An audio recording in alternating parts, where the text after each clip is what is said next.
Bismillahirrahmanirrahim. Assalamualaikum warahmatullahi wabarakatuh. Maligayang 2025 sa inyo lahat.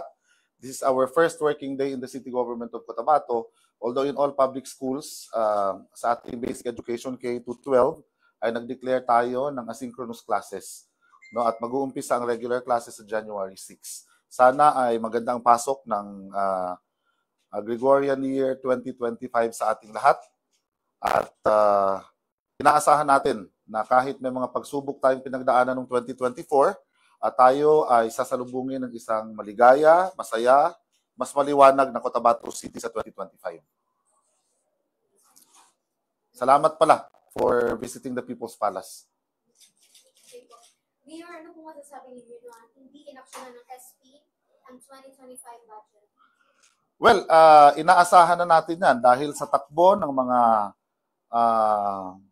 pagdinig ng Sangguniang Panlungsod sa mga pending requests ng Executive Department noong nakalipas na mga 4 or 5 buwan, ay inaasahan na natin na hindi talaga nila matatakil yung budget. Ang tanong lang dyan ay kung anong dahilan. Hindi naman siguro pwedeng isisi sa Executive Department dahil klarong-klaro naman sa Local Government Code at klarong-klaro sa lahat ng DBM Memorandum Circulars, ang trabaho ng Executive Department ay i-prepare ang executive budget. At tayo ay ginawa natin sa Executive Department annual investment plan, ang ating executive budget ay sinubmit natin on time. Hindi tayo na late dahil sa batas ang sinasabi, on or before October 15 ay nakapag-submit na tayo sa Sangguniang Panlungsod. So records will bear us out na talagang na-submit natin yan even before October 15. Ang question is, dapat bang isisi sa Executive Department kung hindi na-aprobahan ng budget? Ang budget authorization po ay hindi trabaho ng Executive Department. So we were hoping na Sangguniang Panlungsod was going to conduct a budget hearing, pero ang nangyari, nagpadala sila ng sulat sa amin and then we wrote them back dahil ang kanilang demand ay sobra sa isinasaad ng batas. Klarong-klaro sa batas nang sinasabi doon na during budget deliberations, the Local Finance Committee shall assist the Sangguniang Panlungsod, the Legislative Department, sa pag-aaral at paghihimay-himay ng annual budget na sinabit ng Executive Department. Ngayon, kung merong specific department na kinakailangan nilang gusto nilang makausap, subject to the approval of the city mayor. So in this case, I only exercised my power because I do not see the point in asking all the department heads to appear in the Sangguniang Panlungsod to defend their individual budgets. Dahil ang Local Finance Committee naman ay nag-undergo rin ng deliberation bago pa man namin isubmit yung ating executive budget sa Sangguniang Panlungsod. Ang isang nakikita ko dito, I do not want to use the term pamumulitika, pero we know that they're pointing out to specific persons. No? Kung anong dahilan, kung ano-anong mga papel ang hinihingi nila, which is already outside sa kumbaga pa doon sa dapat lang nasakop nung pagdinig sa annual budget. But nevertheless, kinakailangan nating tanggapin, this is the first time in the history of Cotabato City that we will be operating on a reenacted budget. So ibig sabihin, kung ano po yung na-approbang budget ng 2024 ay siya nating gagamitin ngayong 2025. Now, ang question, ano ba ang mga implications nito? Una, wala tayong mga bagong projects na pwedeng gawin. Dahil mga statutory obligations lang and other very small essential expenditures ang pwede nating paggastusan sa Executive Department. So ibig sabihin yan, pati yung ating increase sa salary na inumpisahan na natin noon, na naging mainit din ang talakayan sa Sangguniang Panlungsod dahil iginigiit nila na saan na naman daw natin kukunin ng budget. Well, we already incorporated the increase in the second tranche of salary increase in the annual budget for 2025. But we will not be able to implement that. Our employees in the city government will not get the salary increase that they deserve because our 2025 budget is still pending in the Sangguniang Panlungsod. Ayaw ko namang sabihin na disapprove ito because it is only pending in the Sangguniang Panlungsod. Mayor, ano po yung sabi sa status ng ordinance nila ng SP? So, na SP supplemental budget lang po yung nakulang.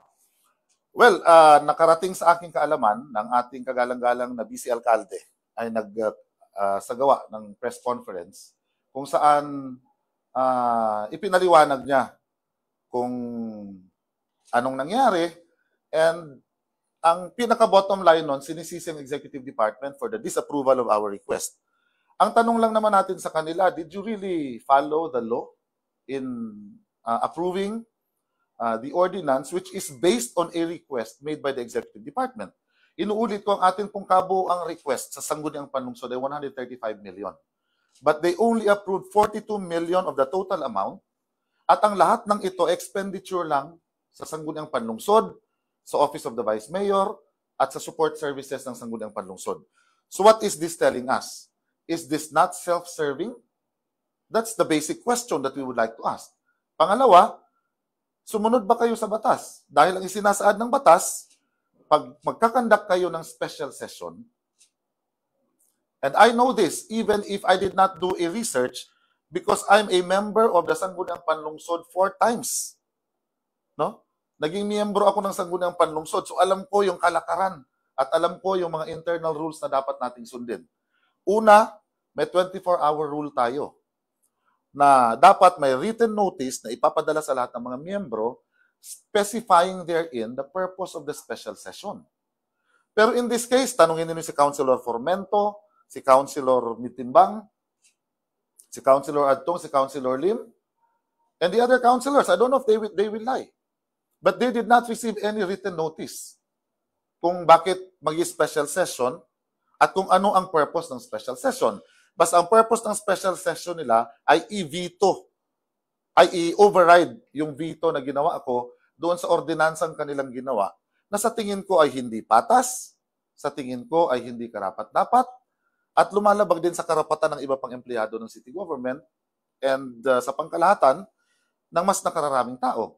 So, ang question, nag-veto ako ng 4:35. They received the document at 4:35 in the afternoon. The following day, nag-conduct sila ng special session at 2 o'clock. Short pa sila ng 2.5 hours to satisfy the 24-hour requirement. That's one question that we raised. No, huwag nilang masamain dahil iginagalang natin yung lahat ng inaaprobahan ng Sangguniang Panlungsod. Kaya ang ginawa natin sa Executive Department, kung agad-agad na nilang pinadala yung ordinansa dito, binito ko, pero habang may legal question tayo na ni-raise sa MILG, ay inaprubahan namin yung kanilang mga requests by obligating them. So, ibig sabihin, meron na kaming initial approval. Yung kanilang request for sweldo ng kanilang mga contractual at kung ano-ano pa nilang request, ay pina-obligate ko na sa budget office. Dahil patas naman tayo. Pagka sinabi ng MILG na lawful, legal, yung kanilang ginawang pag-override ng aking veto, then by all means, we will release everything. Kahit na medyo masakit sa parte namin, dahil yung mga contractual natin sa Executive Department na itchapwera na. Pumasok na lang yung 2025, wala pa rin approval. So, in short, nais nating ipaalam sa publiko na yung ating, yung kanilang in-override na vetoed ordinance ni Mayor Matabalaw ay may pending legal question sa MILG. Now, habang inaantay pa natin ang magiging resulta ng, o anong ang opinion na ibibigyan ng MILG, ay mananatiling nandyan yung kanilang transaction. It's already obligated, meaning, baka naman maging issue na naman itong word na obligated. Mahirap itong i-explain sa Pilipino, pero sa madaling sabi, yung kanilang ni-request ay ni-reserve na natin by obligating the voucher. No, ibig sabihin, inaprubahan na ni budget, pending na lang yung aking signature dahil inaantay ko pa yung legal opinion ng MILG. Mayor, may tanong na ako. Magkano yung re-enacted budget? Roughly? More or less, mga 1.8 billion. 1.8. Magkano yung proposed budget premised on projected projects and yung projected estimate of projects and other expansion of services? Almost the same lang. Kung may difference man, very slight dahil ina-anticipate na nga natin na may lalabas na order from the DBM adjusting our national tax allotment share dahil may mga bagong create na munisipyo, may mga bagong create na barangay.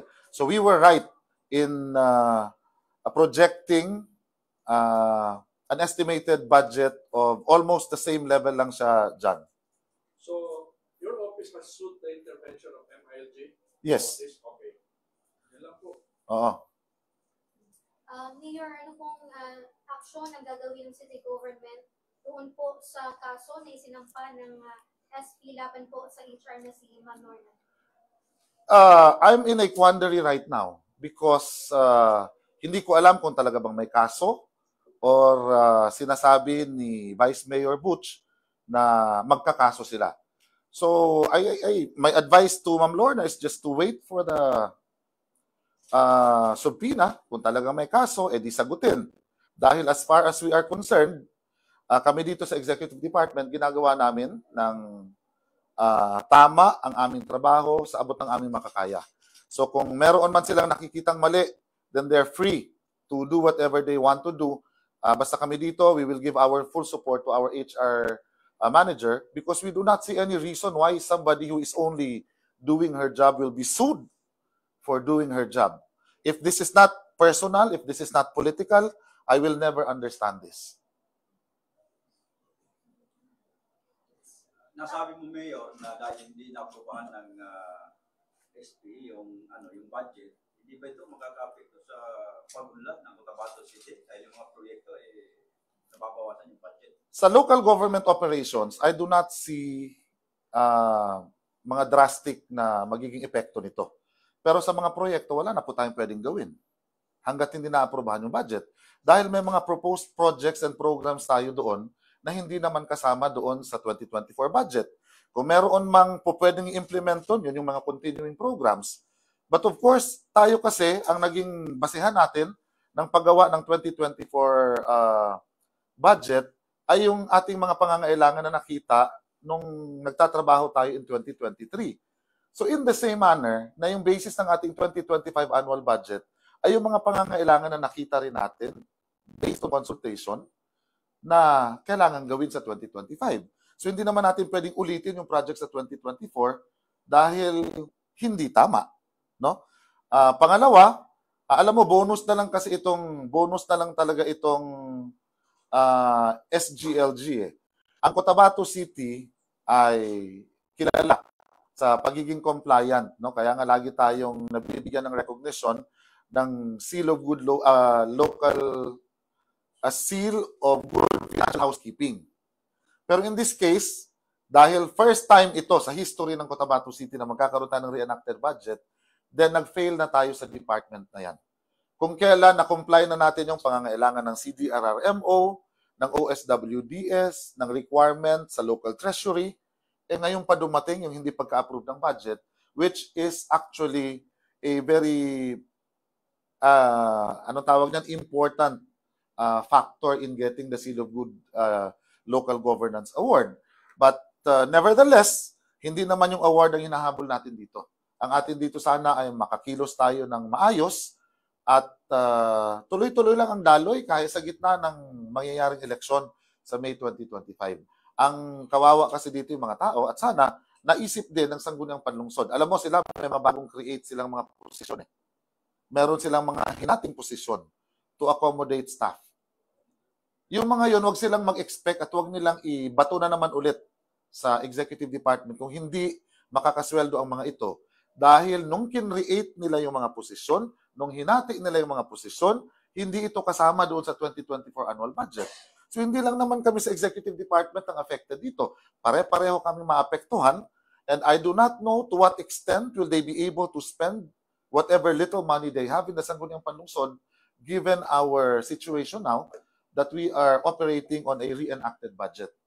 No, so sana ay ma-realize ng bawat isa, but the door is not yet closed. No, I know because as a member of the Sanggunian for many years, pwede pa silang mag-continuing deliberation. But while the deliberation of the budget is ongoing, they are not supposed to entertain any other subject matters in the Sangguniang Panlungsod. Unless pupukpukin nila ang gavel at sasabihin nilang we are disapproving the annual budget for 2025 of the executive department. And that's the end of the story. That is the only time that they can transact other businesses in the Sangguniang Panlungsod. So hindi ko alam kung ano ang gagawin nila or anong ginawa nila sa unang sesyon nila for 2025, pero dapat wala silang ibang pag-uusapan, budget lang. Kasi yun yung isinasaad ng batas. Not until the budget is either approved or disapproved, hindi sila pwedeng mag-tackle ng any other matters in the Sangguniang Panlungsod. They reach out to you for or invite you for a budget deliberation again? They did, no? And we responded very politely na we are sending the local finance committee to aid them in the budget deliberation. Pero that is something that they did not welcome because una, gusto talaga nila si Ma'am Lorna mag-appear doon, dadalhin ni Ma'am Lorna lahat ng naging transaction in July 2022, which is not part of the annual budget because we are talking about an appropriation ordinance that is required by law so that we can operate in the coming year. Pero mukhang mahirap ipaliwanag o hindi ko alam kung mahirap bang intindihan kasi sa parte namin, basta kami ginawa po namin ang aming trabaho. Ilagay natin sa tamang perspective. Kami dito sa Executive Department, ang trabaho namin, mag-budget consultation starting July. So starting June, we consulted everybody, all the departments were consulted. Sa ating annual investment programming, may mga CSO representatives pa. We held several council meetings ng City Development Council to be able to come up with programs and projects that will address the needs of our people in 2025. So lahat ng yan, dinaanan namin yung proseso. May due diligence kaming ginawa, tinapos namin right on time. Pinadala namin sa kanila yung annual budget. Pero kung ano-ano pa yung demand. Ako bilang miyembro ng Sanggunian, naging chairman ng Committee on Finance and Appropriations, never kong ni-require ang Executive Department. Nabigyan ninyo kami ng soft copy because what's the difference between a soft copy and a hard copy na pinadala na isa-isa sa mga miyembro ng Sanggunian? Kasi kung ako ang magbabasa, mas madali kong intindihin yung nakasulat na printed kaysa sa mag-scan-scan pa ako sa computer. No, kung hindi ito harassment, I don't know what you call it. Pero hindi natin minamasama. Iba-ibang tao, iba-ibang style. No, so to each his own. Kung ganyan yung style nila, okay lang yan. Pero sana maintindihan ng taong bayan na kami sa Sangguniang Panlungsod, sa Executive Department, ulitin ko sinasabi kong perspective. Pagdating sa annual budget, yun lang yung trabaho namin. Pag na-submit sa kanila, ang bola nasa kamay na nila. Ganun din yung kaso ng ating request for augmentation na 135 million. Ang trabaho ng Executive Department, kaya wag nilang akuin. Wag nilang akuin na simply because they have the power of the purse, and that power of the purse is limited only to authorizing funds being requested by the Executive Department, no more, no less. Kasi sa kanila, iba yung interpretation ng power of the purse. Kami ang nag-approve, kami ang naghahanap. No, hindi po Sanggunian ang naghahanap ng pera. It is the Executive Department that is sourcing out funds to be able to sustain our programs and implement projects and pay the salaries. Bakit sila ba nangongolekta ng taxes? Hindi naman siguro. Sila ba ang nangongolekta ng amilyar ng mga lupa? Hindi naman siguro. Sila ba ang gumagawa ng kung ano-anong fund mobilization activities? Hindi naman siguro. Di ba? So dapat klaro ito sa taong bayan. Kami, kahit yung pinangsweldo nila, na inapprove na, yung ipapangsweldo sana nila sa kanila mga contractual, na more than 12 million, hindi po Sangguniang Panlungsod ang naghanap ng pondo niyan. It is the Executive Department. Isinama namin din doon sa request na 135. Nagkataon lang na kailangan nilang i-authorize dahil yun ang sinasabi ng batas, yung in-authorize na nila yung para sa kanila. Diba? And then, mananawagan ka sa 3,000 contract of service employees sa Executive Department na dumulog sa'yo, pumunta sa'yo para mapag-usapan nila, masusolve ninyo ang problema. You're able to solve a problem which is not a problem in the first place because you were the one who created the problem. Diba? And that's not how government should work. We're all here to do everything we can so that our people can benefit from the government. No, so yun lang sana klaro yung ating mensahe sa ating mga kababayan. Na yung tanong mo nga pala, Jeff, I'm sorry. Did they reach out? On several occasions, in fact, this morning, yung kanilang emissary ay tumawag na naman sa ating budget office at nagtatanong kung pwede bang mag-cash advance ng kanilang in-approve na ordinance. How can you do that? It's already 2025, my sweetheart. Ha? So, hindi ko alam kung saan ang gagaling yung lakas ng loob na magtanong kung pwede ba. And meron pang mga pagbabanta, nakakasuhan si ganito, kakasuhan si ganyan, pagka hindi na aprubahan yung kanilang request. And by all means, whatever you think is right and necessary, then do it.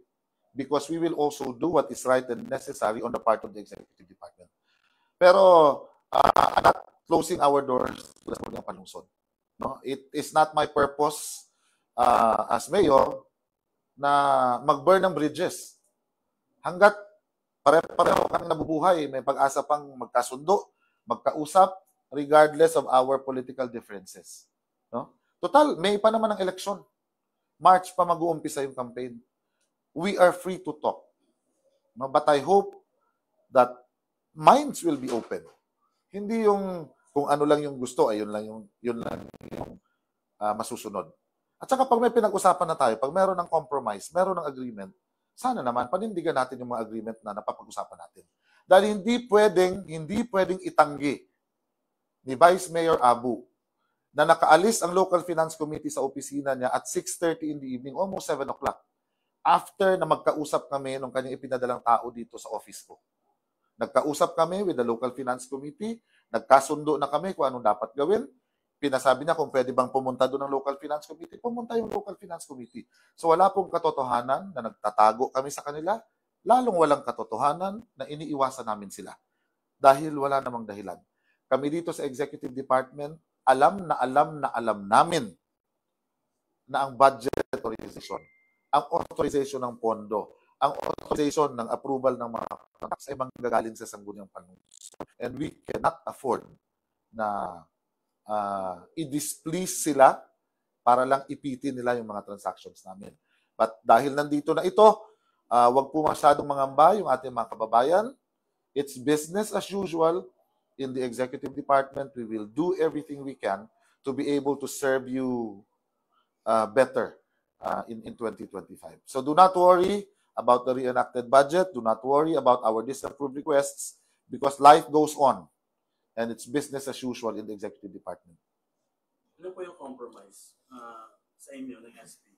Kasi may hinihingi sila 2022 record, 2023 record, or whatever record it is. Saan nila pwedeng kunin yan? I know, hindi na ninyo obligation kasi yan na executive na ibigay po sa kanila yan. Because it's already been submitted sa COA. And baka anong compromise po niyan? Anong pwedeng gawin para po naman makuha nila yung gusto nila, makuha din po ng executive ang gusto nila? Well, if they really want to get these records, no, wag kami ang ipitin nila. They use their authority. So wag nilang isisi sa amin kung wala silang dokumentong ganitong ganyan na hindi naman namin pwedeng i-submit. Dahil nagsabit kami ng 2024, ayaw naman nilang tanggapin dahil kulang. To 2022 talaga gusto nila. So ano pa? Ano pa ang ibibigay namin na tatanggapin nila? So laging may karugtong yung masatisfy namin ng isa, eto na naman. And then magpapalabas ng statement sa media na para bang kami ang may problema. Ginawa na namin ang trabaho namin. Hindi naman kami sanggunian para mag-approve ng budget. So ba't ninyo isisisi sa amin kung hindi ma-aprobahan ng mga budget? Kung hindi ma-aprobahan ng mga request, hindi naman namin trabaho yun. Basta kami, may nahanap kami sources, pinapo-authorize namin, ayaw na i-authorize, end of the story. Diba? So kami, tinatanggap na lang namin yung ganitong circumstances and we are hoping and really praying very hard that the situation will change in the coming months. Since na-reenacted po yung budget for 2024, ano po yung mga plano sana ng local government natin na projects for 2025 na hindi po natin magagawa this year dahil sa budget? Naku, napakarami. Hindi ko lang hawak yung kopya ngayon pero marami sana tayong bago. No? We are looking at the completion of the Sangguniang Panlungsod building which will benefit the members of the Sangguniang Panlungsod.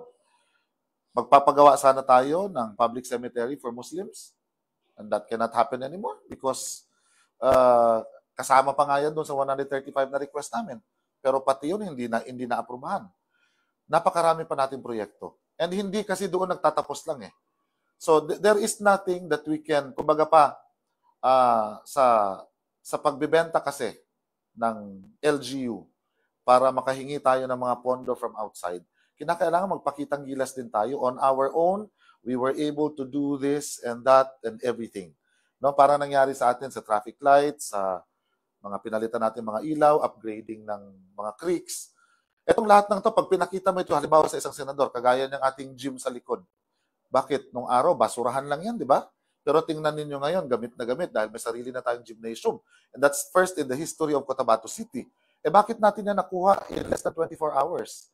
Because meron tayong pwedeng ipagmayabang na look at Cotabato City now. It is totally different from what it was before. And we are heading to it even greater heights. Ang problema, meron tayong mga ganitong mga little bumps along the way, pero okay lang yun. So in short, marami talagang maapektuhan. Pero ang pinakamalaking masakit na epekto talaga nito sa almost 2,000 employees of the city government na hindi makakatanggap ng kanilang increase. And that is a statutory obligation on the part of the city government. No? By statutory, we mean pwede tayong idemanda kung hindi natin maibigay. Dahil karapatan yan ng mga empleyado. Pero dahil nga sa reenacted budget tayo, ngayon pa lang humihingi na ako ng dispensa. Sana maintindihan ng ating mga empleyado na okay na yun, natanggap ba nila differential? Noong December, no? Yung first tranche natin, natanggap nila yung differential sa salary increase. Pero ngayong January, balik muna tayo sa dati nating mga rates. Okay? So, ayun, sana ay maintindihan nila. And then doon naman sa mga contractual employees na sa tingin ay kami nga may problema, wala naman po problema doon. Di ba? Lumapit sila kung saan sila masaya. Baka sakaling masolve yung problema nila. No? So, yun, it's renewal period now, and we will only renew those who also showed na willing silang mag-serve. Because pagsisilbi sa gobyerno, hindi ito pwedeng pansarili lang eh. Dapat iniisip din natin yung greater good. Yung SRI mo yun, kasama ba sa city government sa alam mo, hindi lang SRI, no? Dapat meron pa tayong ibibigay sa mga contractual employees na 6,000 pesos dahil may kautusan galing sa Office of the President na yung mga contractual employees deserve to be given 6,000 na cash gift. Pero paano natin maibibigay yan? Yun nga mismong kanilang sweldo, hindi nga nila makuha dahil hindi tayo naprubahan ng sanggunian. So yun yung masaklap na parte. At lahat ng ito, hindi ko naman sinasabing dapat nating sisihin ang sangguniang panlungsod. Ang sinasabi ko dito, sa parte namin, gusto naming ibigay lahat yan. At meron tayong pera. Huwag kayong maniniwala doon sa sinasabi sa labas na naubos ang pera ng city government. Dahil kung wala tayong pera, wala tayong marirequest na augmentation sa sangguniang panlungsod. Common sense lang. Common sense. No? Isang napakalaking katangahan. Yung sasabihin mo sa tao na inubos ni Mayor Matabalaw ang pera, samantalang may pending kaming request na ilang milyon sa sangguniang panlungsod. At kalkalin nila ang records ng treasury. Pag wala kayong nakitang pera dyan at sumobra sa pera natin at kakayahan natin ang ginastos ng administration ni Mayor Matabalaw, you are free to go to the ombudsman. You can file a criminal case against me. Then I should pay.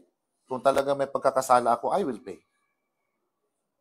Mayor, gaano po katotoo yung sinasabi ng sangguniang panlungsod na pinilit po ng HR ang mga COS po natin na pumirma sa waiver? Baguhin natin yung tanong, siguro gaano kamali, no? Gaano ka walang katotohanan? Dahil wala pong katotohanan na may pilitan dito.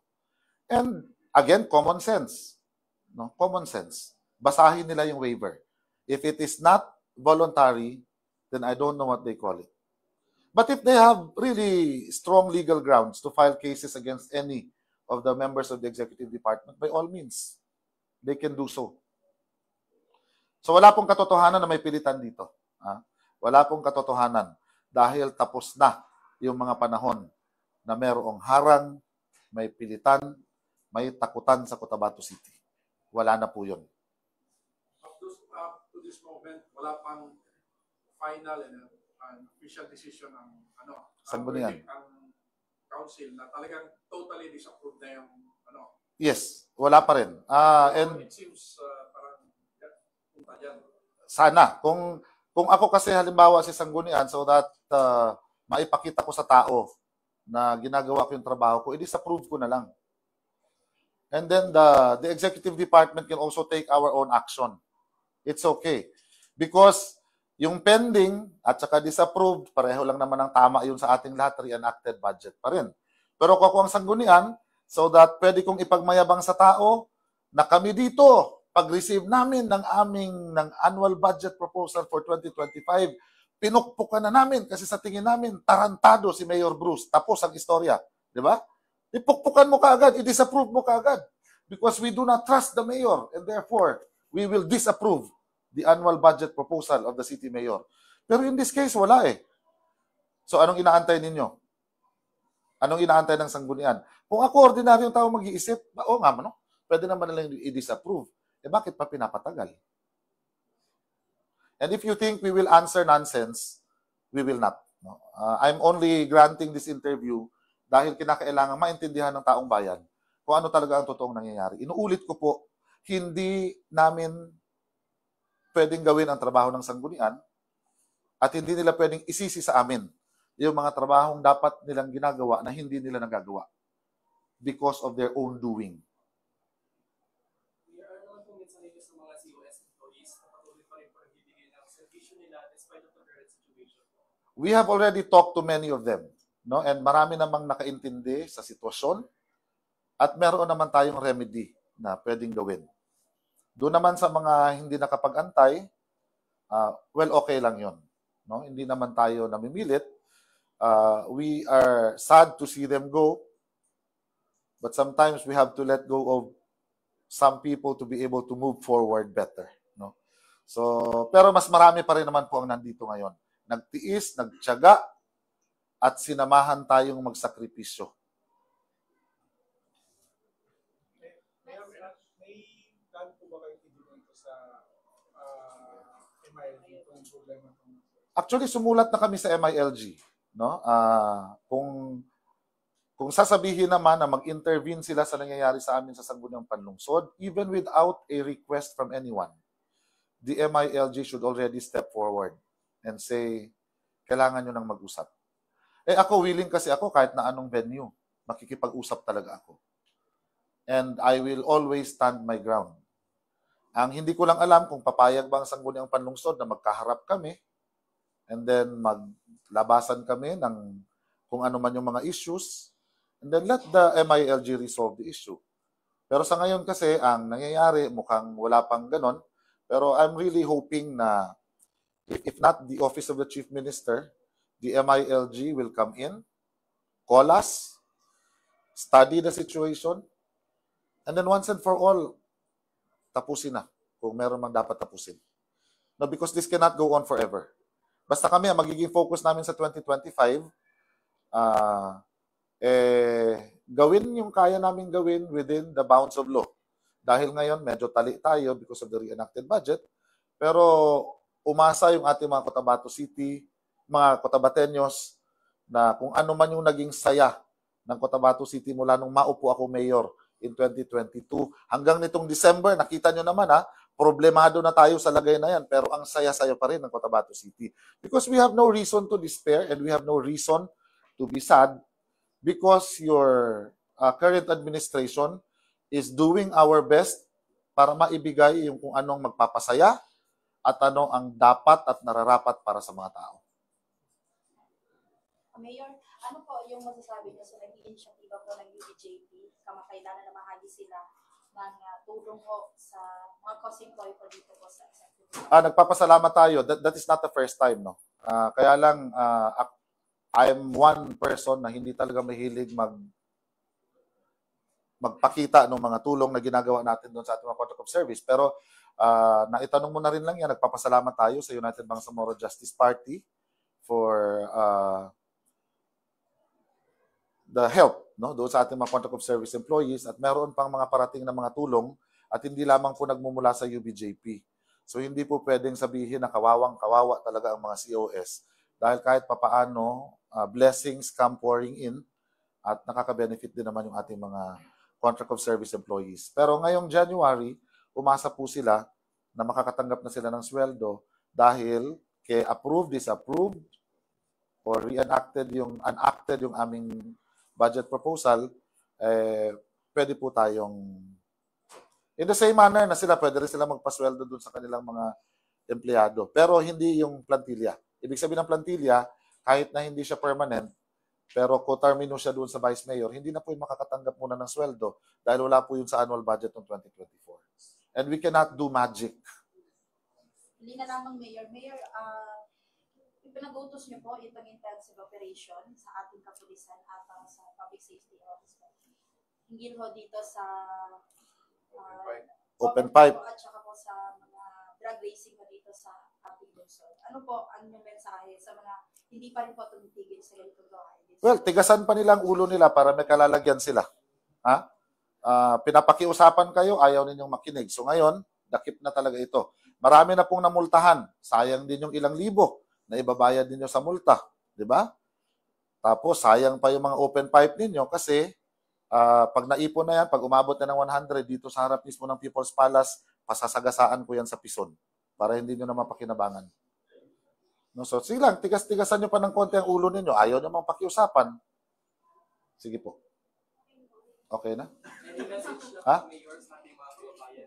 Ano po pwede nila kapangan yung 2025? Well, may bago akong pelikula.